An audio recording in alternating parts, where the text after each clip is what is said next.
صباح الخير عليكم، يا رب تكونوا بخير وصحة وفي أحسن حال. كل سنة وانتم طيبين. الفطار ده كان أول يوم رمضان. سهل وبسيط، واحنا عملنا المحشي قبل كده مع بعض كتير.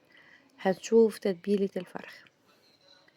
هنا معايا فرخة وغسلتها كويس وفتحت بين الجلد واللحم، ومعايا بصلة متوسطة مفرومة ناعم، معايا بهارات فراخ، معايا بابريكا مدخنة، فلفل اسود وملح ودبس رمان ومعلقتين خل ابيض، وبس كده.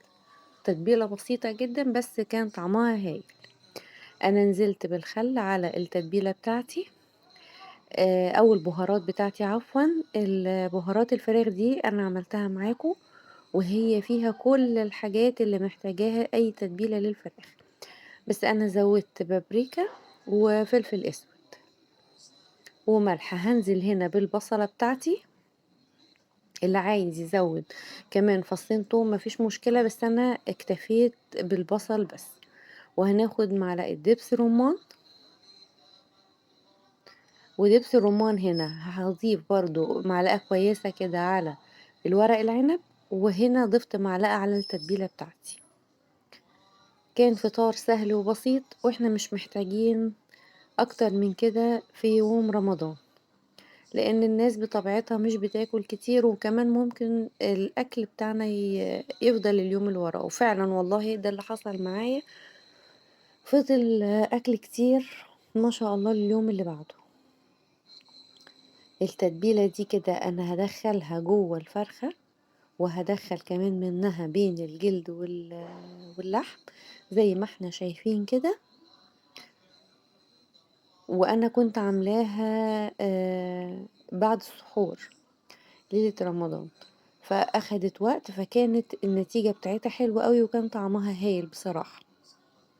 فكل ما سبتيها وقت اكتر بتوفري وقت لليوم اللي وراه. وتاني حاجة الفراخ بتكون طعمها احسن.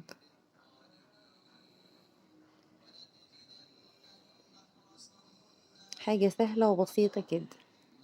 ورمضان كريم عليكم. اللهم صل وسلم وبارك على سيدنا محمد. حتى البانيه نفسه التتبيلة دي حلوة قوي ليه. لو انتي برضو عايزة تعملي بانيه مش عايزة فراخ، هتعمليه التتبيلة دي وهتسيبيها. هتسيبي البانيه فيها برضو هيديكي نتيجة حلوة قوي وطعم هايل. انا سبتها كده لتاني يوم، وسويتها قبل الفطار بساعة ونص كده. كده كنت خلاص انا طلعتها بقى، وكنت زودت كمان عليها ورك تاني.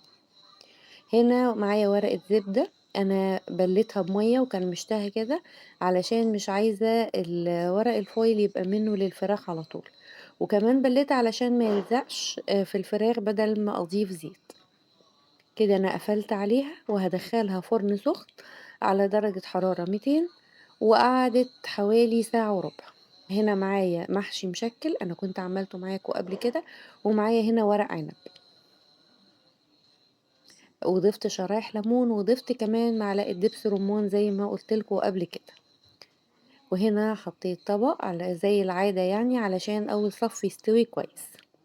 كان هنا بقى خلاص المحشي بتاعي استوى، المحشي المشكل والورق العنب.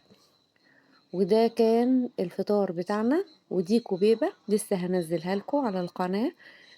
معلش الدخان مش مبين. كل سنة وانتم طيبين ورمضان كريم عليكم، ودايما في احسن حال.